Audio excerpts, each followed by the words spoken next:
दोस्तों, क्या आपने कभी ऐसी किताब के बारे में सुना है जो लिखी तो हजारों साल पहले गई थी, लेकिन उसमें दुनिया के आने वाले सबसे बड़े हादसों का जिक्र था। जैसे एआई, मोबाइल फ़ोन, हवाई जहाज, यहाँ तक कि न्यूक्लियर बॉम्ब के बारे में भी उसमें लिखा गया था। और सबसे हैरान करने की बात यह है कि इस किताब का लेखक कौन है ये आज तक कोई नहीं जानता। ये किताब किसी बुक स्टोर पर नहीं मिलेगी, न किसी लाइब्रेरी में। फिर ये कहाँ से आई और इसमें लिखी बातें सच हैं या एक साजिश? इस वीडियो में हम बात करेंगे कि भारत की सबसे रहस्यमयी किताब वैमानिक शास्त्र और उसमें उसके पीछे छिपे उन ज्ञानी लोगों के बारे में जिन्हें दुनिया 9 अननोन मैन के नाम से जानती है।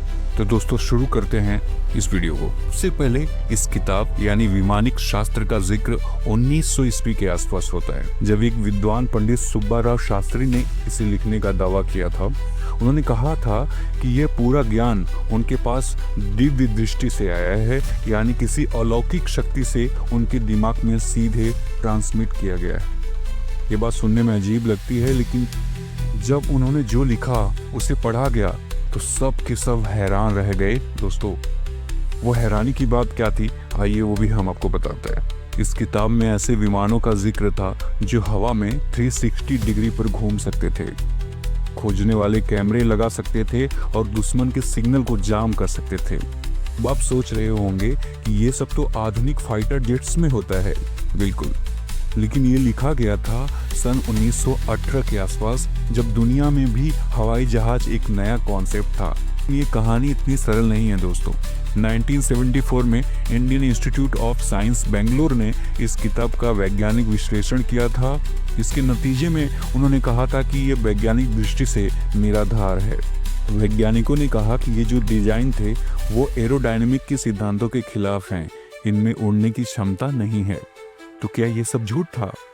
क्या पंडित सुब्बाराव शास्त्री ने यह सब कल्पना मात्र से लिखा था, या फिर कुछ ऐसे प्राचीन ज्ञान के टुकड़े हैं जिनका विज्ञान अब तक कोई स्पष्टीकरण नहीं दे सका है? दोस्तों, अब यहाँ से एक और थ्योरी आती है जो और भी ज्यादा सस्पेंस से भरी हुई है। दोस्तों, एक थ्योरी कहती है कि मौर्य सम्राट अशोक ने एक गुप्त संस्था बनाई थी 9 अननोन मैन करके। इन लोगों के पास ऐसे ज्ञान के ग्रंथ थे जैसे गुरुत्वाकर्षण के हथियार, समय को कैसे नियंत्रण करना है, मानसिक नियंत्रण कैसे करना है, वायरस विज्ञान, फला करके।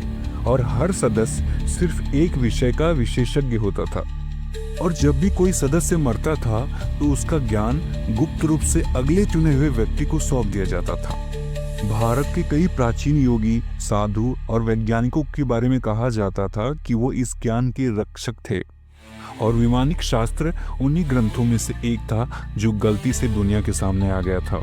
लेकिन ये थ्योरी भी किसी ठोस प्रमाण के बिना ही है दोस्तों, इसलिए लोग कहते हैं या तो ये गुप्त सच है या एक परफेक्ट साजिशी कहानी। वैमानिक शास्त्र इकलौती ऐसी किताब नहीं है। रामायण और महाभारत में भी ऐसे विमानों का जिक्र मिलता है। पुष्पक विमान जो लंका से अयोध्या तक उड़ा था, बिना ईंधन के उड़ा था, बिना पायलट के उड़ा था। महाभारत में एक उल्लेख आता है कि कैसे विमान दूसरे विमान से टकरा जाते थे और फिर उनमें से एक जल जाता था। ये पूरे घटनाक्रम एक आधुनिक हवाई युद्ध जैसे ही लगती है। क्या प्राचीन भारत में भी ऐसी टेक्नोलॉजी थी जो हमसे भी ज्यादा उन्नत थी, या ये सिर्फ एक प्रतीकात्मक कहानियां हैं? नासा और रूस के प्रयोग से एक हैरान करने वाली जानकारी सामने आई थी दोस्तों। 1960 का दशक था। रूस और नासा ने वैमानिक शास्त्र से कुछ अंशों का अध्ययन किया था। उनका कहना था कि एक कॉन्सेप्ट दिलचस्प है लेकिन व्यवहारिक नहीं है। पर कुछ भारतीय वैज्ञानिकों ने कहा था कि अगर हम मेटलर्जी और प्रपल्शन में आज की आधुनिक तकनीक लगाएं तो शायद ये काम कर सकते हैं, यानी पुराने युग का ज्ञान नए युग की तकनीक में मेल खा सकता है। तो क्या वैमानिक शास्त्र एक सच्चा दस्तावेज है या एक शक्तिशाली कल्पना मात्र ही है? और अगर सच है तो उस ज्ञान का असली सोर्स क्या है? क्या 9 अननोन मैन सच में आज भी मौजूद हैं?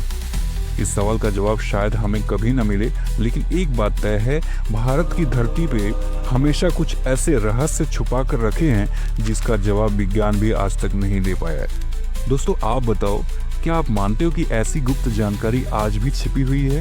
कमेंट करके अपनी राय ज़रूर व्यक्त करें और वीडियो अच्छा लगे तो लाइक करिए, चैनल को सब्सक्राइब करिए। ऐसे नए नए वीडियोस देखने के लिए हम हर हफ्ते ऐसे ही इंटरेस्टिंग फैक्ट्स के साथ हाजिर होंगे नए वीडियो को लेकर के। तब तक अपना ख्याल रखें। नमस्कार।